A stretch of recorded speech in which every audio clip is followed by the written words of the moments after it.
おはようございます。おはようございます。愛犬と楽しくお出かけチャンネルディーモンです。ニゴです。今日は高野山に来ました。ここは奥の院の中野橋入り口。はい、今こっちに中野橋駐車場があって、はい、そこに車を止めてます。はい。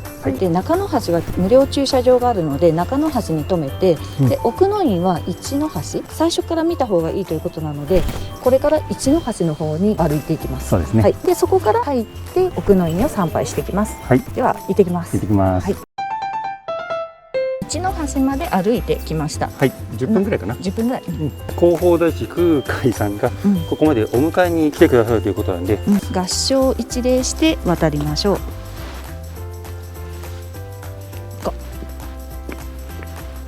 ここに来て2つ道が分かれてますが、これはどっちから通ってもいいと思うんです。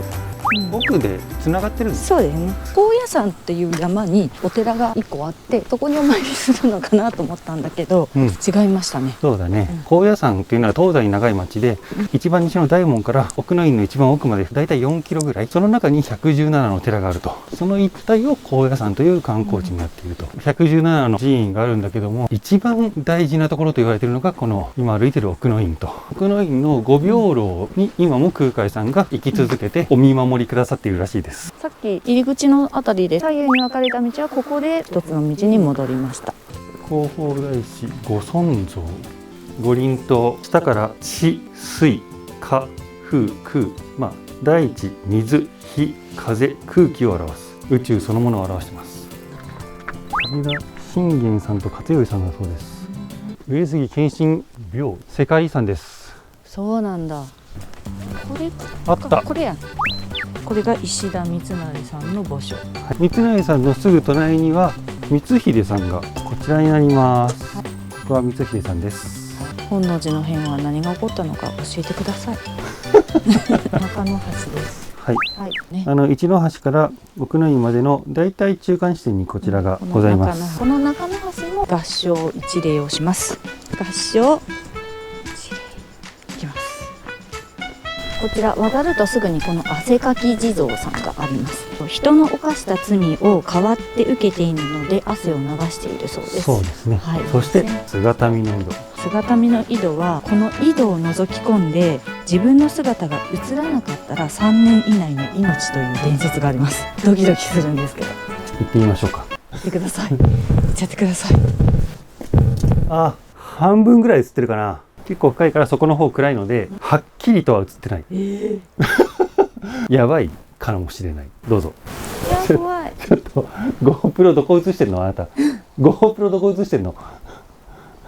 あ、映ってる映ってる。いやいや GoPro どこ映してんの。映ってる。ほら、よかった。ミキちゃんはロケなのでやめときましょう。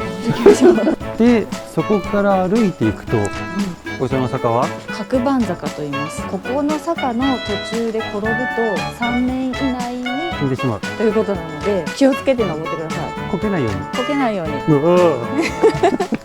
うこけないでよ。大丈夫？大丈夫よ。気をつけて歩いて転ばないようにしないと。まだローンが残ってるからね。その時はお願いします。あとは住宅ローンのお話ですよね。はい、登りきりました。パナソニックさんがありますね。なんか立派なお墓やね。すごいこの杉の木ね、根元から三つ股で。これここが松平秀吉および同母の玉屋。松平家のお墓からもうすぐ隣が分かれ道になっていて、左に行くと豊臣家とか織田家のお墓があるので、左にちょっと行ってみましょう。もうほんの10メートル15メートル歩くと、豊臣家墓所、ちょっと行ってみましょうか。階段的なみきちゃん。豊臣家はまた立派だね。なんか豊臣家と高野山は縁が深いとか。昔織田信長が疱矢攻めをしようとした。だけどそれは本能寺の変によってやめたんだけども、大御上人に説得されて疱矢攻めを取りやめたと。それ以降大御上人と豊臣家は仲良くなった。なので権力者である豊臣さんはじゃあ高野山を守って復興させようと栄えさせようということで多分いろいろなことをしたんでしょうね。まあちょっとここに来る前にね YouTube で実況したスケ野球の知識なんでちなみにミッキーちゃん犬は大丈夫。建物の中は基本的に入れません。それと五行橋、一番大事な聖地弘法大師さんが今もお祈りをされていると言われている橋から向こうは入ることはできませんと。高野山全体基本的には建物の外は犬は歩いていいそうです。織田信長公墓。おー戦国武将織田信長墓所。こじんまりしてるねそうだね豊臣秀吉とかがあれだったのに比べると、そうだね、うん、一番有名な武将だからね、うん、でかいかと思ったらそうでもなかったね、そうね。織田信長公の墓から降りてきたところにここが五秒橋ですね。あそこに見えてる橋から先はもう一番の聖域なので撮影禁止、ペット禁止、服装も正して入るということになってます、はい、順番に行きたいと思います。はい、じゃあ私先行っていいですか。そうですね、服装を正していってらっしゃい。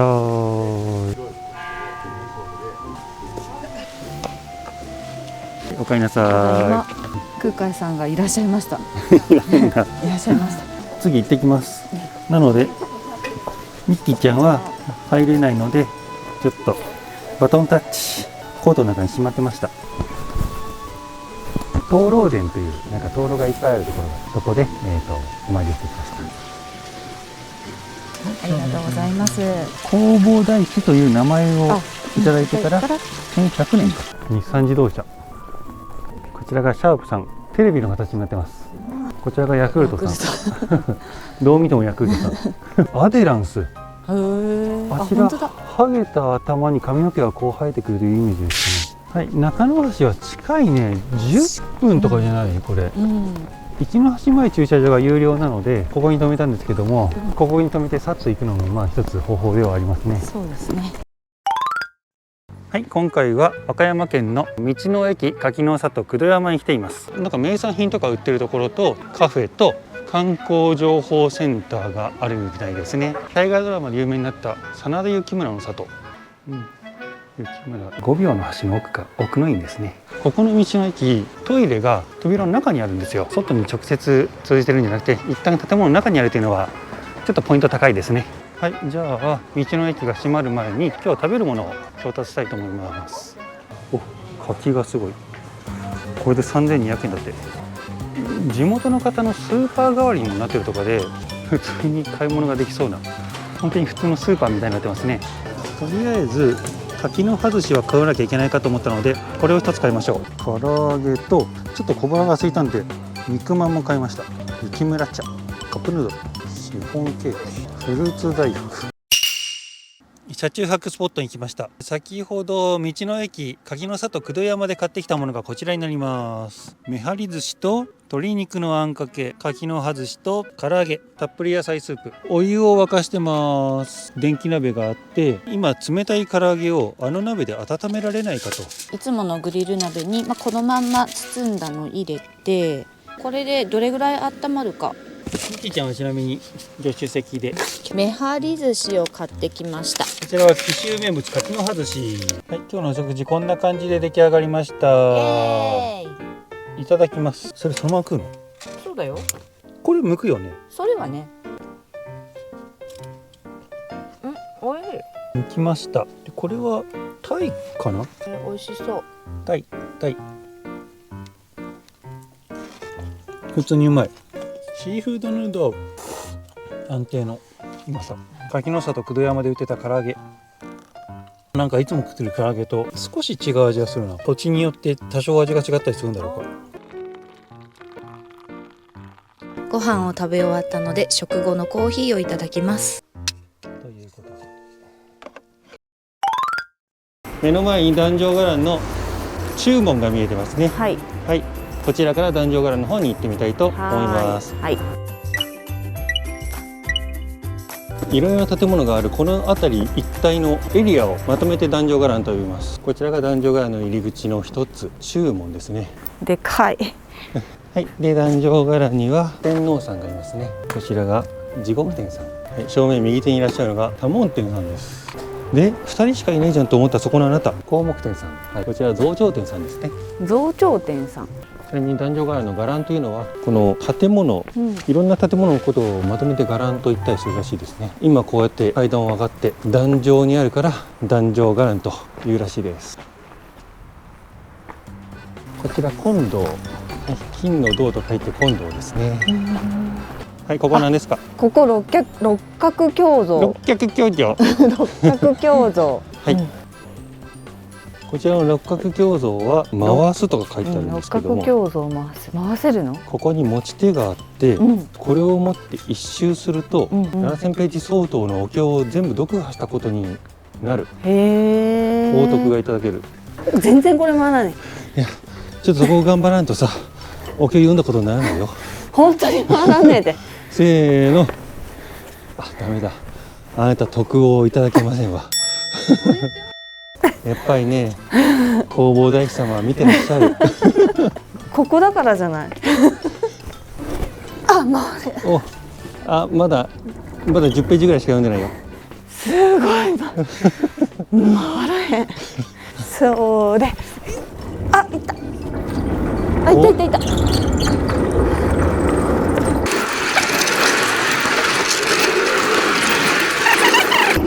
おー、読んだね。だからね、せーの。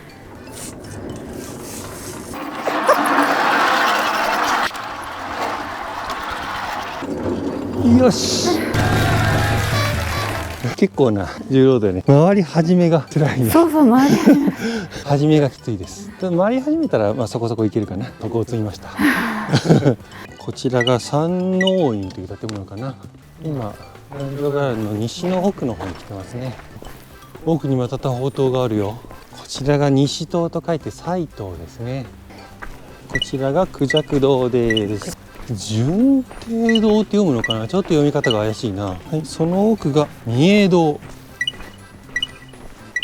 こちらが御栄堂です。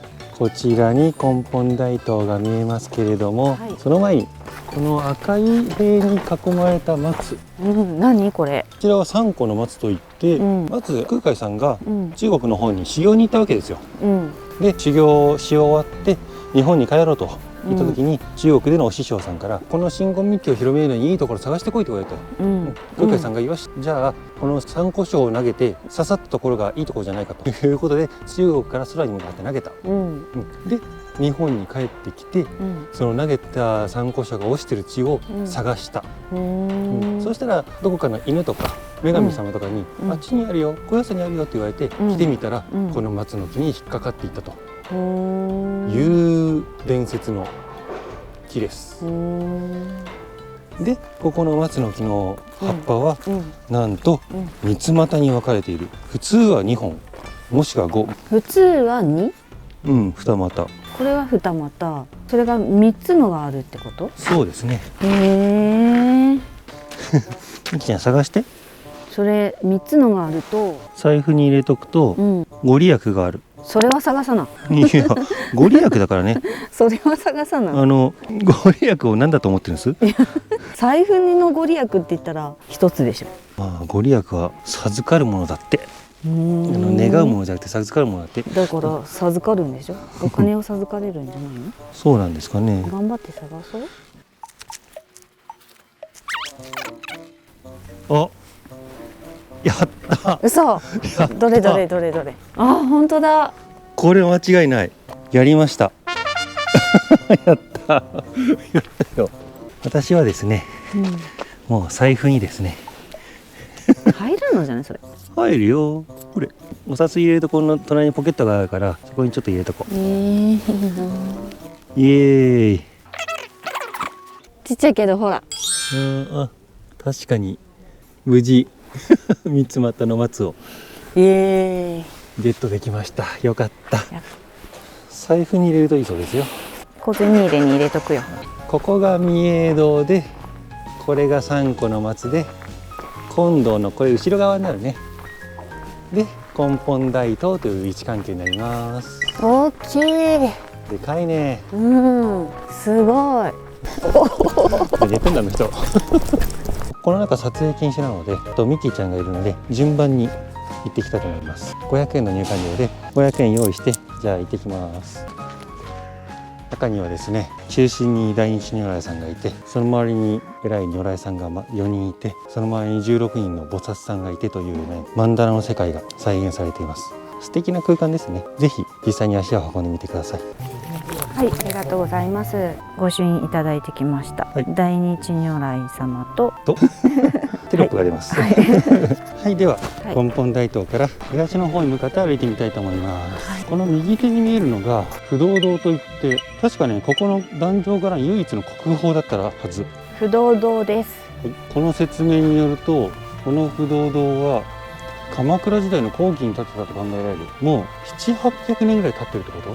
根本大塔は何回も燃えちゃって、今のは昭和初期に建てられたっていうんだけど、これだけは何百年前からここにあるってことなんか。すごいね。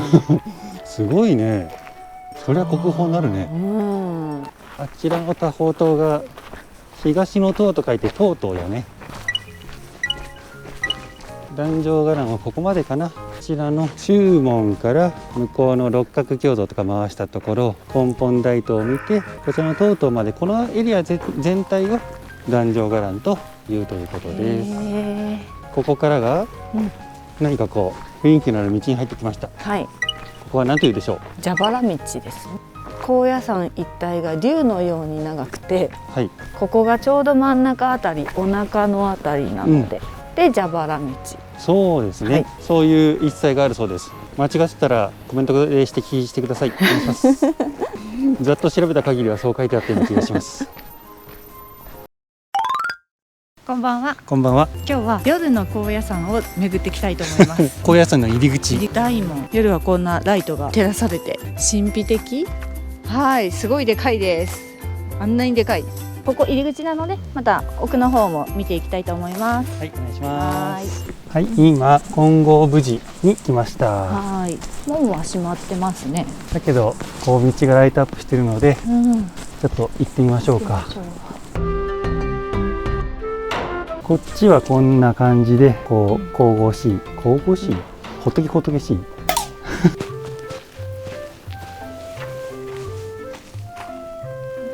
根本大塔に来ました。高野山のシンボルです。これがよくテレビとかに出てくる。そうだね。高野山といえばこれが出てくるって感じだね。根本大塔からちょっと遠くに来て、後ろを振り返ると中門、壇上伽藍の入り口の中門だね。はい、中門も綺麗にライトアップされてます。そっか、大門があって中門があるんだ。小門ってどこにあるのかな。中門の中に、外と中にこっち2人、あとこっちにも2人。これが四天王ですね。こちらもこうセコムですね。悪いことするとセコムが来ますんで。はい、中門を外から見るとこんな感じになってます。はい、引き続き高野山に来ています。今ちょうど目の前に観光マップみたいなのがあって、こういう有名なエリアがちょっと目立つようになってますね。今金剛無寺のちょっと北側にいます。今から目的地はこの徳川家霊台、それとその奥にある女人堂、こことここをお参りして御朱印をいただこうかなということで、今歩いてます。着きました。はい。じゃあミキちゃんもずっと入っていいということなんで行ってみます。で、御朱印は今受付の方に預けてきました。すごい急だけど登ってる。階段を見ると登らずにはいられないので、はい、拝観料が1人200円と御朱印代が300円ですね。よし、ぴょん。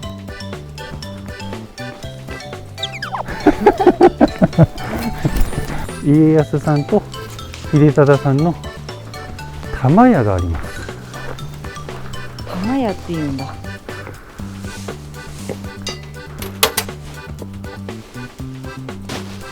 ありがとうございます。はい、ありがとうございます。徳川家霊台。すごいね。かっこいいね。かっこいいね。はい、ミキちゃんも別に制限なく入れるそうでした。こじんまりとしたところで全部で5分ぐらいで終わったかな。そうだね。さらに5分ほど歩いて女人堂に着きました。登ってくるのは大変だね。そうだね。高野山金剛高野山という聖地に入る入り口が全部で7つあるらしくて、そのうちの1つだと多分思う。高野山全体があって、高野山は明治の初期まで女人禁制。だからこの高野山をぐるっと巡るこの紫のラインが女人道といって、女性はこの高野山をぐるっと巡ってお参りをしていた。中には入れないから。でその途中にあるのがこの女人道ということですね。そうか。ちょっとお参りしてきます。はい。ありがとうございます。今の女人堂では御朱印が2ついただけるということで、こちらと第一如来ですね。はい、こちら。今から後ろ側に見えてます大師教会に行きたいと思います。高野山まで登ってくると寒いね。そうだね。はい、こちらが正面の入り口に来ました。大講堂に入ります。失礼いたします。こ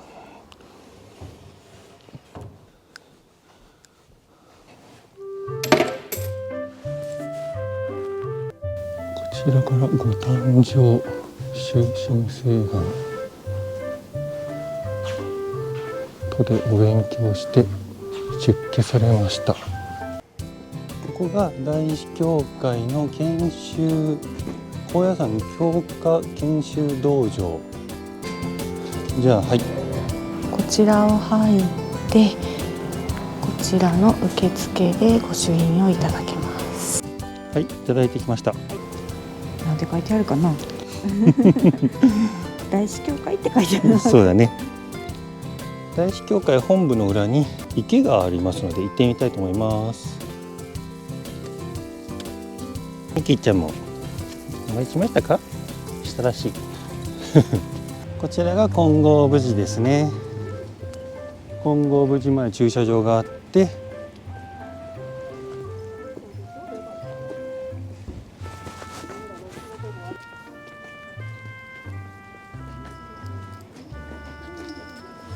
でここから金剛無寺の中拝観できるみたいなので、ちょっと私一人行ってきます。はい、はい、ミキちゃんはまたよろしくお願いします。わかりました。はい、では行ってきます。いってらっしゃい。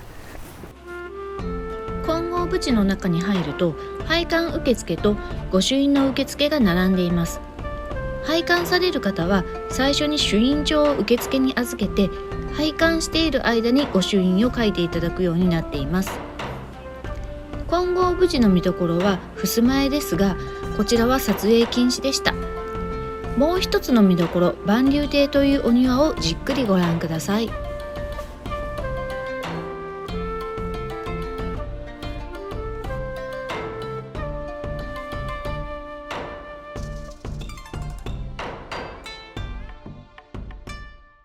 はい、金剛無寺でも御朱印をいただいてきました。はい、ということで高野山でした。はい、小屋さんでした。少なくとも奥の院と壇上伽藍と金剛無寺は行った方がいいということですね。そうですね。あと見ようと思えばいくらでも見るところがあるんで、できれば観光客の少ない平日で時間たっぷりとって来ていただくとすごく楽しめそうだなという気がしますね。はい、はい、ということで、はい、いかがでしたでしょうか。はい、高野山関連の動画面白かった、いいなと思った方はグッドボタンを、はい、チャンネル登録をお願いします。お願いします。はい、以上愛犬と楽しくお出かけチャンネルでした。バイバイ。はい、さよなら。さよなら。